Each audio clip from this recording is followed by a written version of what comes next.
నమస్తే welcome to Bharati TV నేను Girija. Visakha steel plant ప్రమాద ఘటన బాధిత కుటుంబాలని నిన్న పరామర్శించిన మంత్రి నారా లోకేష్ డేట్ మారేలోపు ముందుగా తక్షణ పరిహారం కింద 25 లక్షల రూపాయలని అందజేస్తామని హామీ ఇచ్చారు.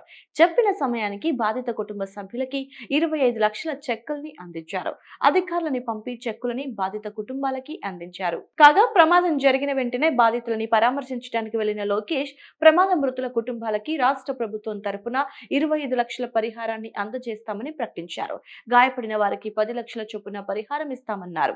ఈ ఘటనలో 9 మంది చనిపోయారని, 6గురు గాయపడ్డారని చెప్పారు. తాము పరిహారం ఇవ్వటానికి ఇక్కడికి రాలేదని, శాశ్వతంగా బాధితులకి అండగా ఉంటామని లోకేష్ భరోసా కల్పించారు. బాధిత కుటుంబాలతో సమావేశం ఏర్పాటు చేస్తాము అన్నారు. కార్మికులకి పూర్తిగా అండగా ఉంటామని భరోసా కల్పించారు. తమకున్న చిత్తశుద్ధితో విశాఖ స్టీల్ ప్లాంట్ ని కాపాడుకున్నామని లోకేష్ స్పష్టం చేశారు.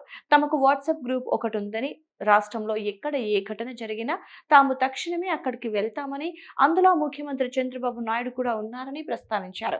ఉక్కు కార్మికులకి కూటమి ప్రభుత్వం అండగా ఉంటుందని మాటిచ్చారు. విశాఖ ఉక్కు ఆంధ్రుల హక్కుతో స్టీల్ ప్లాంట్ ని సాధించుకున్నామని వ్యాఖ్యానించారు. 32 మంది ప్రాణ త్యాగాలతో స్టీల్ ప్లాంట్ ఏర్పడిందని ప్రస్తావించారు. ఈ ఘటనపై కార్మిక సంఘాల నేతలు కావాలని అపోహలు సృష్టించొద్దని అన్నారు. 24 గంటలు గడవక ముందే ఇలా మాట్లాడడం భావ్యం కాదన్నారు.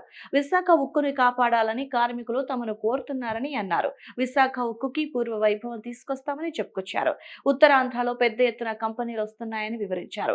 మాజీ ప్రధానమంత్రి అటల్ బిహారీ వాజ్పేయి హయాంలో విశాఖ స్టీల్ కి సంక్షోభం వస్తే ఆనాడు మనం కాపాడుకున్నామని మంత్రి లోకేష్ తెలిపారు. వైసీపీ అధినేత వైఎస్ జగన్మోహన్ రెడ్డికి లోకేష్ చురకలంటించారు. ఇంత భారీ ప్రమాదం జరిగితే ఇక్కడికి ప్రతిపక్ష టీం 11 నుంచి కెప్టెన్ వచ్చారా? టీం 11 కెప్టెన్ కి సమాధానం చెప్పాల్సిన అవసరం మాకు లేదు.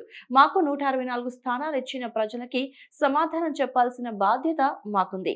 పరదాలు కట్టుకుని వెళ్లే వారికి కాదు అని లోకేష్ సెటైర్లు గుప్పించారు.